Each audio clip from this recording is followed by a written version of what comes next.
I should start this episode by answering a major question that I've been getting from friends, people who follow the podcast. No, I have not watched the new Joe Rogan special, the one that went live on Netflix. I know he's a guy we've talked about several times on this podcast, but no, I have not watched it. Here's the thing. It's not that I don't want to out of some sort of dislike for him. I've seen Joe Rogan live. I was intrigued. I wanted to check it out. I had watched his comedy before on YouTube and wherever else you could find some of those older specials before YouTube really took off. And I was intrigued because I had become a fan of the podcast when he had MMA fighters on and people that I found interesting. And I still do listen to his podcast when he has those types of guests on. When he has a comedian on, I'm less likely to listen. I don't want to hear him talk shop. I just don't. That conversation, for me anyway, has gone stale. But no, I did not watch his newest special. And I think the biggest part of the reason is I kind of, just from the clips I saw, whether they were previews or he posted them or some other people leaked them or some other people posted them. The first few clips were about COVID and the vaccine, his position on that. I don't care. I just don't care about that. I don't I don't care to hear anyone talk about COVID anymore or the vaccine, let alone joke about it. And he is definitely not one of the guys I want to hear talk about it. I don't care about his opinion on it. So maybe he made that funny. I haven't given myself the opportunity to find out. I just don't know that I care enough to sit through stuff like that. Some of the other clips, it was some, gay jokes. Like, what if I was gay? It would be easier if I was gay. It's like, hasn't that been done 1,000 times before for the last 15 years? I don't know. So I'm not trying to take anything away from Joe Rogan. I just don't care. I just don't care to see it. I'm sure many people watched it, and he'll continue to be successful. But no, not for me. I did have a video come up in my YouTube algorithm the other day. It was talking about how the end of Joe Rogan is near, meaning like he doesn't care anymore. He's checked out, this and that. And I go, well, let's just for a moment say that's true and it applies to his stand-up comedy. Guess what? He's not checked out of the podcast because people are still listening and people are still tuning in. So as long as he keeps getting high profile guests, which he is and which he will, his stand-up is going to come second nature, meaning he can go on stage and talk about his life. He doesn't even need to craft a new hour-long set with new jokes. He could just talk about his life and sprinkle in things you might have heard before here and there, and he'll be fine. With him owning that club in Austin and all of his success, it's like you guys really think it's the I don't remember the person's name who posted this video. I think they want to be a comedian. But it's like you really think it's the end of Joe Rogan really because you didn't like his Netflix special? Stretch. I don't know. Was it someone tell me, comment please, was it universally hated his special? I know people are saying when comedians, since the special has aired, comedians have come on the show on his podcast and have not talked about it, haven't brought it up. And the conspiracy theory on that is like, well, they're afraid to because they didn't like it, but they don't want to hurt Joe's feelings. It's like, I don't know that I don't know that you can hurt his feelings, and B, who cares? They want to go on Joe Rogan. They have their own career to worry about. Why do they need to worry about sabotaging his by saying, "Oop, Joe, you fucked up. Let me go ahead and bring you down a peg so I can climb a quarter of the way up one more." It's like, who cares? So no, I did not see it. Maybe eventually I'll get around to it. But what I did watch was Matt Rife's crowd work special. Again, another guy that I'm not, you know, haven't seen him live, but I did watch half of his first Netflix special. And this one I only watched because my co-host, Colt, who is not here tonight, asked me if I had seen it. And to be honest with you, didn't even know that it was out. So I was intrigued because crowd work is such a driving force for comedians of all success levels on social media. So I wanted to see what his take on it was or what his perspective, how he was going to sort of create the framework of crowd work. Is it going to be what we know of him? He posts clips of his just crowd work. And to be honest with you, I don't think it's bad crowd work. There is bad crowd work out there. I won't name names. We've talked about a few on the show. So he's going out and doing crowd work on a regular basis, or at least posting about it. But he will say like, "Hey, people think I'm just crowd work. It's like 6% of my set or something like that. So, whatever. But this special was a little more designed of he's asking the audience questions based around a fundamental theme, and then they're answering questions based on that, and he's doing the crowd work that way. It was interesting. Not the funniest thing I've seen, not the worst thing I've seen by any means. Go check it out. I think it's watchable. But one of the things that I've mentioned about him on the show before, when we've talked about him, is he's garnered such a specific type of audience and specific type of demographic of comedy fan that he's going to ride this wave for as long as he can. I call it, I compare it to the similar type of audience that Dane Cook had. Dane Cook, people called it bro humor or frat humor, but he appealed to younger women. And that was something that people hadn't seen in a long time, if ever. Having an audience full of young women who were there to see him because they thought he was funny and attractive and whatever. So Matt Rife is the same way. But again, I'm not saying that's the only thing he has going for him or the only thing that Dane Cook had going for him. What I am saying is that when you can get that level of success to where your audience is that, you have some time to ride that out, I guess is what I'm saying. So go check out Joe Rogan. Maybe I eventually will. And if I do, I'll revisit it here on the show. Go check out Matt Rife. And like they need my promotion anyway. Who cares? Anyway, let's talk about some music. I saw an interesting article about Discogs, according to the community, top 25 albums of all time. Now, the way that they came to this conclusion or this list was they surveyed their fans or their listeners, the Discogs listeners, and it was basically which album can you play all the way through and you don't skip through a single track. So they had an overwhelming amount of submissions. I want to say it was nearly 50,000 responses came in through social media, and people shared the albums that they consider flawless. Essentially, it's a front to back listen, period. To be honest with you, I don't think there's much surprising about this list, but this list, I found this list through Loudwire, and I'm going to get into why that's important here in a minute. But so number one was The Dark Side of the Moon by Pink Floyd. Universally known as one of the greatest records of all time. It's universally loved. It's sold, does it say here? I don't know. Millions and millions, billions of copies, I think, at this point. So that's not a surprise. So the top five, The Dark Side of the Moon, Pink Floyd. Number two, a little bit surprising, The Low End Theory by A Tribe Called Quest. I love that record. I don't know that it's necessarily a don't skip a track record for me anyway. Great record. It being number two is surprising. Nas Illmatic. I can't dispute that. I love that record. It's a great record front to back. Number four, Nirvana, Nevermind. That's a no-brainer. Every song on that record's good. I don't think it's their best record. I think In Utero is their best record, but nonetheless. 36 Chambers by Wu-Tang. Again, not a surprise there. I mean, is it a little high when I think about this and fans, writing in and being like, yeah, this is the best record of all time? Maybe, but I would agree that it's front to back a great record and it deserves to be on the list. Number six, The Miseducation of Lauryn Hill. That's not a surprise either. Albeit not one of my favorite records of all time, but I understand. I know that that's why she's successful, and that's her most successful record, and it was a pop culture phenomenon when it came out. So, number seven, Beastie Boys, Paul's Boutique. Again, License to Ill is their best record, and I think like people that say Paul's Boutique they're just trying to be cool. I don't dislike Paul's Boutique. I think there are good songs, but I don't think that's I don't think that's the greatest record by Beastie Boys, but nonetheless. Number eight, Mezzanine by Massive Attack. I'll be honest with you, I've never listened to it. I couldn't name a single song from that record. I've never been a Massive Attack fan. I've never really understood the appeal on such a massive level because I think they play stadiums, but good for them. Disintegration, The Cure. The Cure has such a cult following. I'm not surprised that landed somewhere on here. Number nine.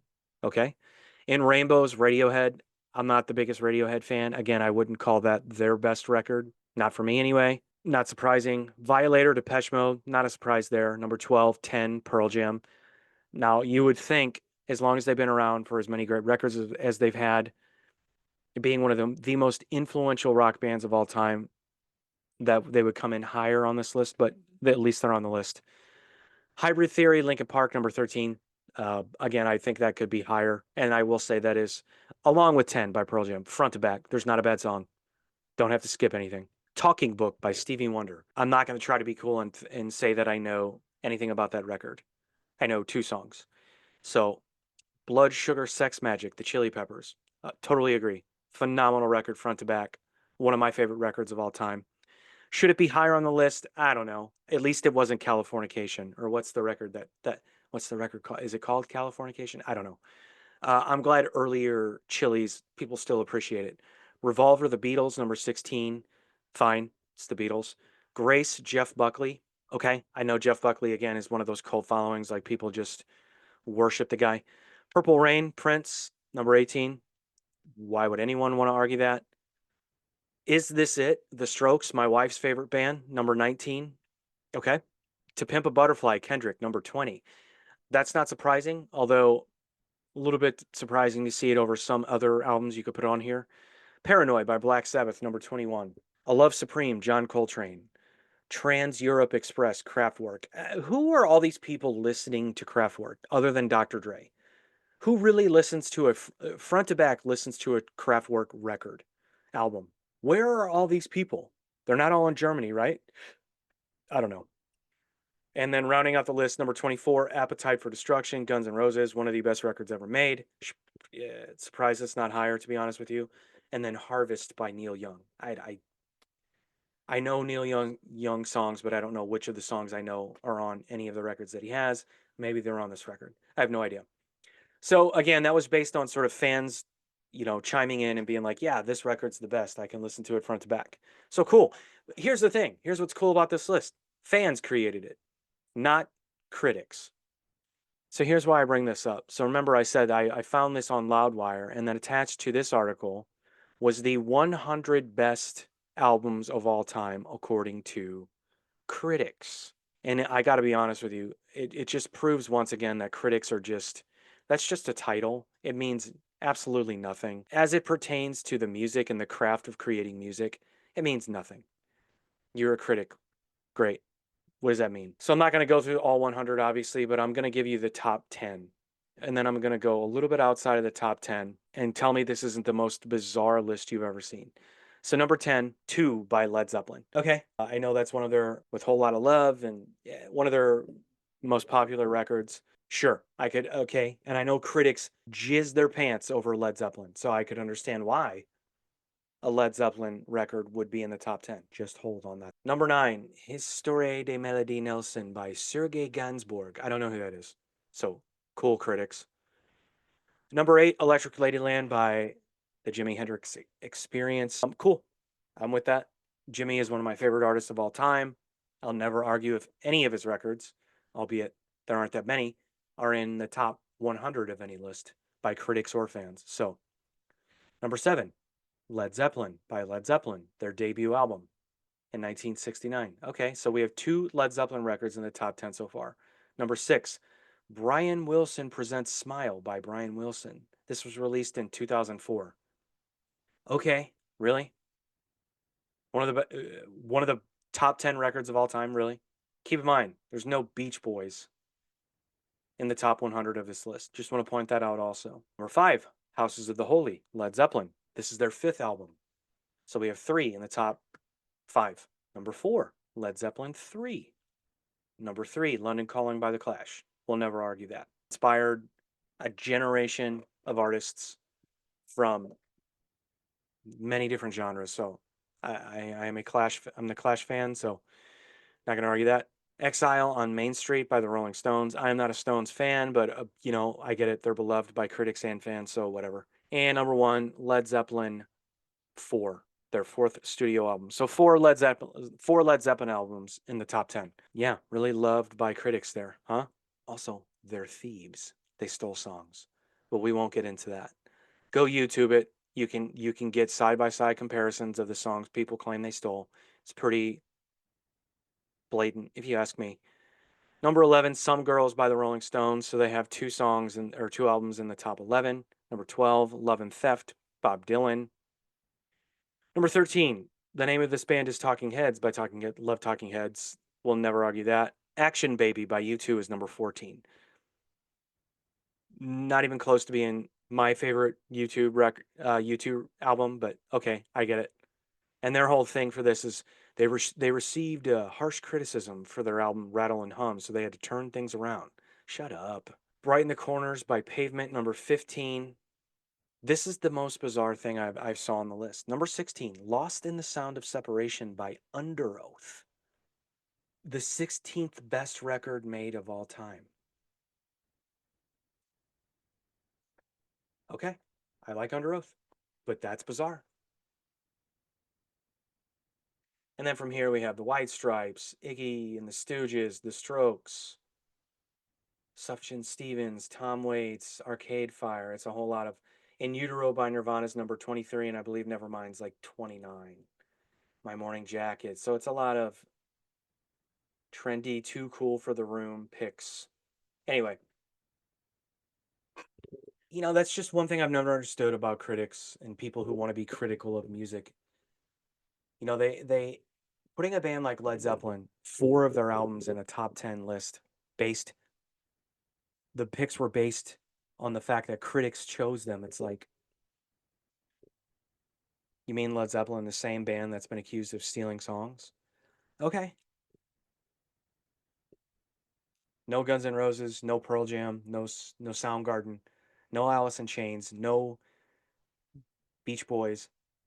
I think there was one Beatles album, no Metallica. What? No Green Day, no, like, The Cure's not on there. It's bizarre. Critics are weird, but I'd love to know who the critics were that came up with that list.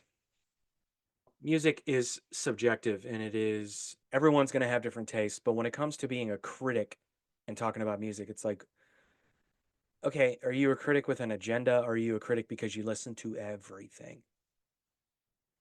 Everyone has their comfort zone. I'm guilty of this as well. I try to discover new things from different genres that are outside of my comfort zone. My comfort zone is simply this. I love catchy music. So it could be pop music, it could be rock music, it could be metal, it could be hardcore, it could be hip hop, it could be R&B. If it has a catchy hook, I'm in. Now, do I branch outside of that? Sure. But there needs to be elements of other things that are going on for me to branch outside of that. So I'm sure a lot of other folks who call themselves critics would be the same way. But nonetheless, at what point do you stop being too cool for the room and you just go, yeah, Appetite for Destruction needs to be in the top 100 albums of all time? Yeah, 10 by Pearl Jam needs to be in the top 100 albums of all time. Yes, the Black Album by Metallica needs to be, whatever.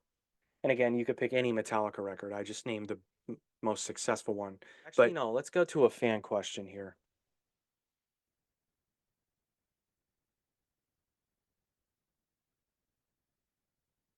This came from Peyton Rage on Twitter. It was, hey, raised on the radio, what rock/hip hop collab would you most like to see? So this is a good one, only because current day, it would take me too long to think about it, and I don't want to edit so much time out of a podcast to come up with my answer. But I do know that I always thought of one that I would have really loved to have heard, just based on the two artists that I would sort of link together based on their sound and their vibe. And the hip hop artist would be DMX, and I would have loved to have seen him, rest in peace, by the way, would have loved to have seen him team up with either Rage Against the Machine, Deftones, or System of a Down. System of a Down did a collab with Wu Tang. It's an okay song. I'm not that crazy about it. Rage has done collabs before, so has Deftones, but DMX would be great on any rock band's song/record, whatever you want to call it. But those three, I would definitely say, would be what I would want to hear. All right, so let's do some new music of the week here. So this was sent to me by someone because these two bands came to my city and I missed it. I had something else that I had to do and I wasn't able to go. One of them is a band that we've talked about several times on this podcast, Dayseeker, And another band that I do like, I haven't really done a deep dive into their catalog yet. I've only heard about 4 or 5, maybe 6 songs that I like. They're called Rain City Drive. They were on tour together fairly recently. It came through my hometown here, but they did a song called Medicate Me. Let's get into it. I have not listened to this yet. I wanted to save it for the show. It was sent to me. I didn't click on it. I don't know what it sounds like, so here we go. Dressing all black like the Reaper. When she go down, I could keep her. Making this grave a little deeper. When I resurface, wanna see her. No, we don't live in the past. Live in the moment, you know it don't last. Straight in the trauma to get me. I love these guys in rock bands now that have this R&B influence in their voice and their cadence and the way that they sing. I love it because love R&B. I grew up on R&B long before I ever discovered rock or punk or anything like that or metal. I was listening to R&B. I was playing Boyz II Men songs on the guitar while my mom played them on piano. So when I hear singers sing like that, it definitely appeals to me. Me. Maybe not you, but me. Anyway. When it's over, we just leave the lights low. Roll back, eyes closed. It's suicidal. Coming off your chemical. Make it alright for the last time. Take it slow. I'm numb from the pain, don't mess around. Come and save me, medicate me. Tell me, baby, am I chasing a high that I wanna let down? Am I chasing a high that I wanna live down? Yeah. Am I chasing a high that I wanna live down? Come and save me, medicate me. Tell me, baby, am I chasing a high that I wanna live down? Trading my soul for Cool hook. Very cool hook. Cool harmonies. Great production. Digging it so far. a single night till I feel you coming, killing myself for your love's not right. And now I can't feel nothing. No, we don't live in the past, live in the moment, you know it don't last. Oh, yeah. When it's over, we just That's a leave Rory the vocal there. lights low. Roll back, eyes closed. It's suicidal. Coming off your chemical. Make it alright for the last time. Take it slow. Also want to point out again, anytime a song comes in under 3 minutes, and in this case, under 2:50, 2 minutes, 44 seconds, you got me. You got me. To start anyway, but this is good so far. Numb from the pain, don't mess around. Come and save me, medicate me. Tell me, baby, am I chasing a high that I won't let down? I know you're leaving, and I tell myself I'm over your love. Hard to believe it when I taste it on that tip of the tongue. Come and save me, medicate me. Tell me, baby, am I chasing a high that I won't let down?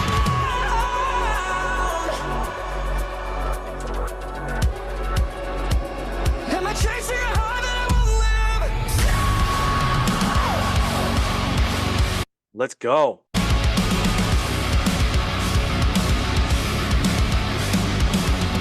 Dressing all black like a Reaper. When she go down, I can keep her. Taking this grave a little deeper. Cool call that.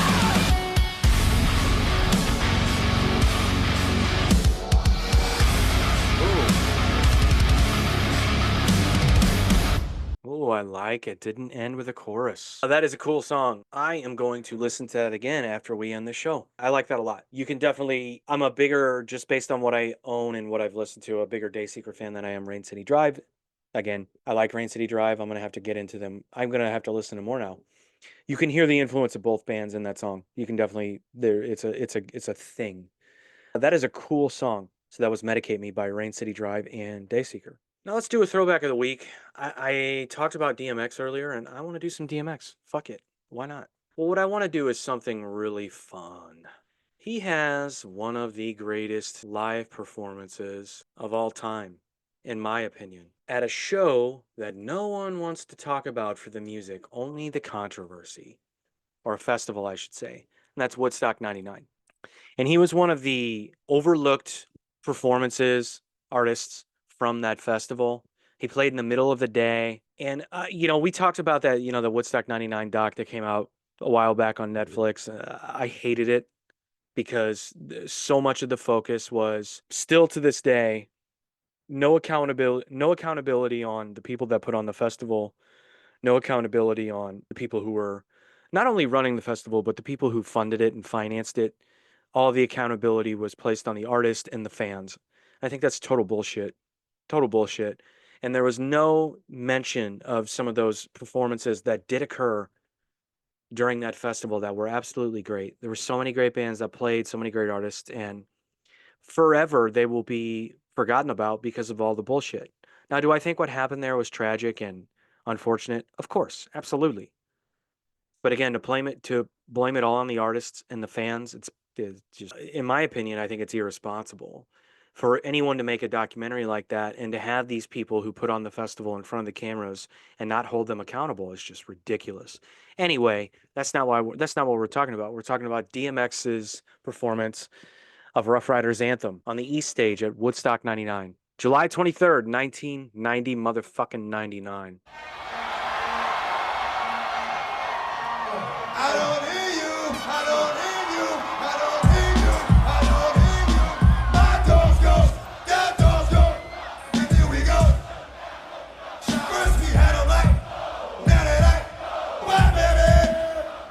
This is like 2 p.m. on Saturday. Look at all of the people. This is just insanity. And look at these uninvolved security folks. Again, I don't want to blame it on them either. My doors go, their doors go, and here we go. First we had a light, now they like, why baby?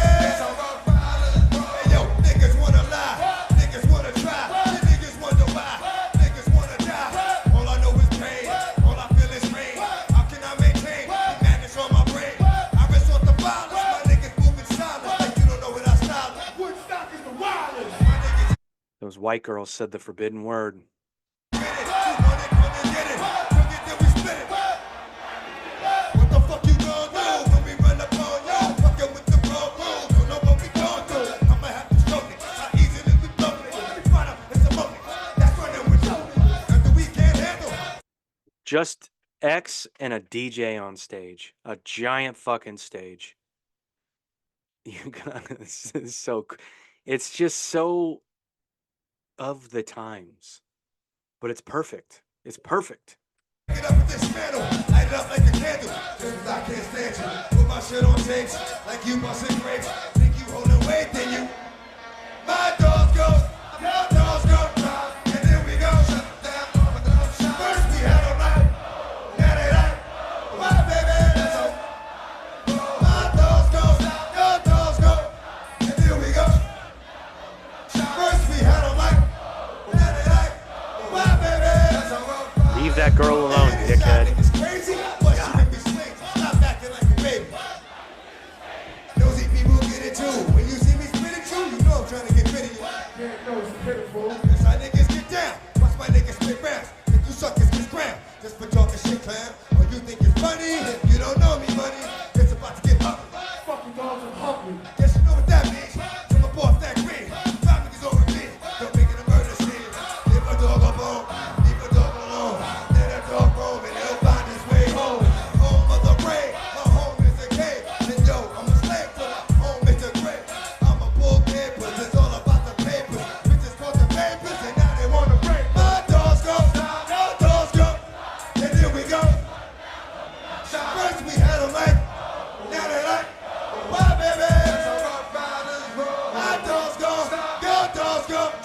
And then we go. Shut them down, open up shop. First we had a light. Now they like, why baby? Extras wanna hit y'all niggas hard. Leave y'all niggas scarred. Fucking with the car. Fucking with the car. Rip y'all niggas off. Bagging niggas What up, off. Rosie? Remember me fucked off? I had you scared the car. My name is ringing bells. Pay attention to yourself. I'll make your thoughts rebel. Ain't hard to tell. You never really wanted it, so the mic can jump in front of it. And 16 shots of it. But you niggas about to again. Don't you know who else gonna spit? This time the flip by the end of it, y'all niggas is gonna be like no X scripted. See my thing is. People can say what they want about how this was like the worst generation of bros That was what the other blame they put on this festival is. It was the people, the men at the show are all just this pent up rage. These frat guys who just had to cut loose and they didn't care who they hurt. And it's like, okay, you can find that at any festival. I just want to point that out. Will it be on this level? No, but you can. You can go to Burning Man and find some bros there doing some fucking shady shit. So that whole thing for me is a non-excuse. But what I will say is what I know of DMX and his music, it did, and what I know of people other than myself that did enjoy it, he did appeal to that so-called group that they're claiming was at this concert. So this was perfect for him. Whatever. It's never gonna stop. Cats can't be for real. I got this shit locked. I let a game of a joke. Get a name and get smoked. Simple as that. Simple to the dope. Hit them all up in the coat. And you're losing your life. A dog is a dog. A dog is a dog. A dog is a dog. A dog is a dog.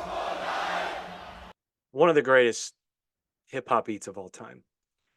So, you know what? Let's just stick to this. Another performance that went so under the radar from this festival was, and again, I understand they weren't, it's 5 years after they blew up. So they definitely weren't sort of the driving force of what this show was. The driving force of what this show was were the bands, the newer bands of the time, Limp Bizkit, Korn, Kid Rock, bands like that. But a band that really did well and they were such a solid live band was the band Live. Their performance of I Alone. Let's do that. Water, water, water.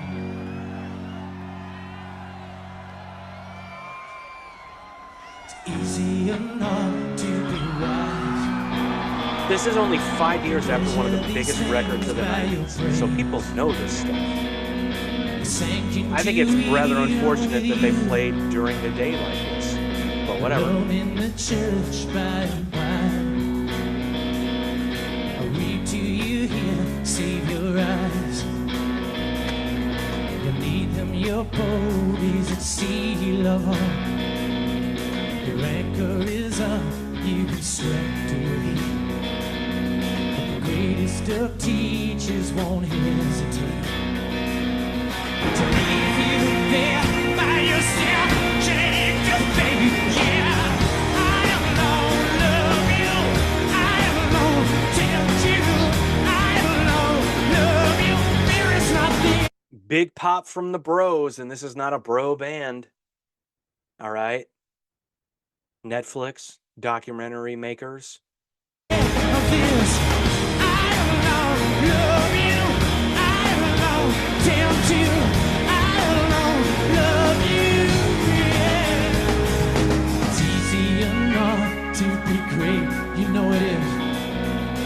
Measure these things by your eyes. We long to be here by his resolve. Alone in the church by and by. To cradle this baby in space. Leave us here by ourselves, change the fate. Yeah, I alone love you. I alone tempt you. I alone love you. There is not the end of the earth. I alone love you. I alone tempt you. I alone love you.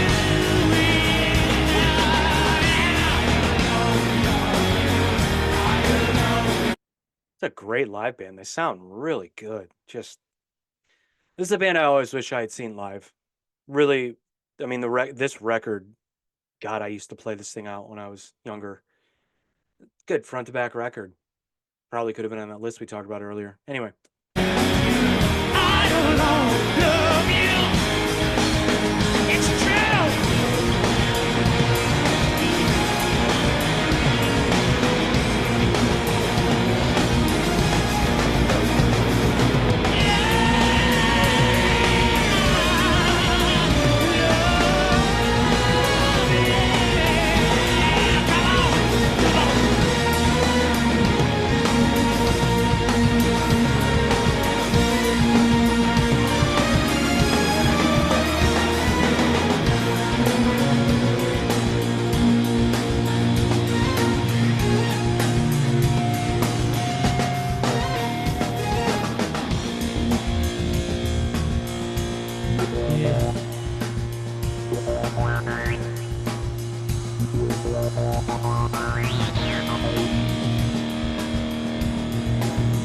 Staying relevant to the times with the synth and the electronic elements. Smart band. I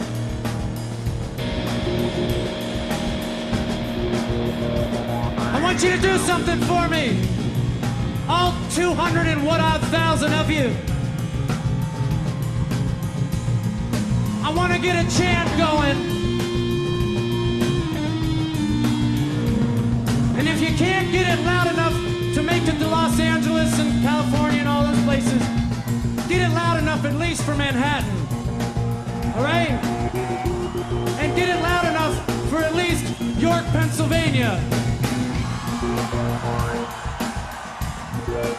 You ready?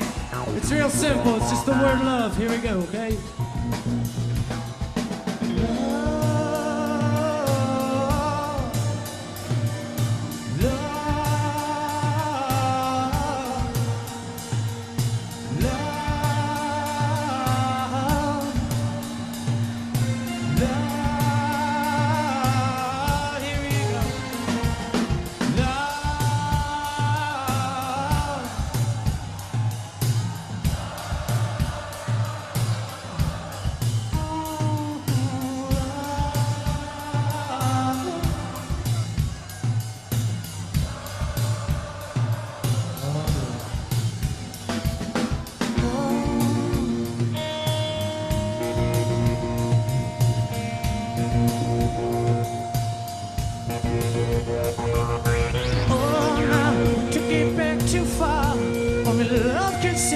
Now, all these riddles that you burn, all come right back to you. All these riddles that you had, only love can save us now. All these riddles that you burn, yeah, yeah. I alone love you. I alone tempt you. I alone love you. Fear is not the end of this. I alone love you. I alone.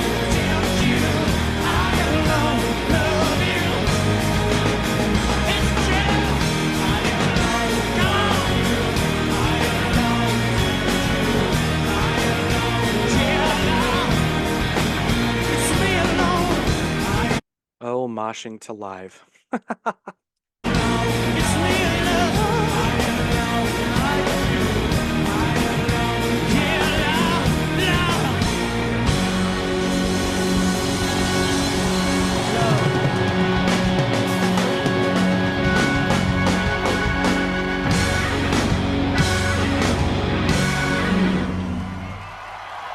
A great band. That's a great performance. Again, one of the many things that flew under the radar. Straight for you.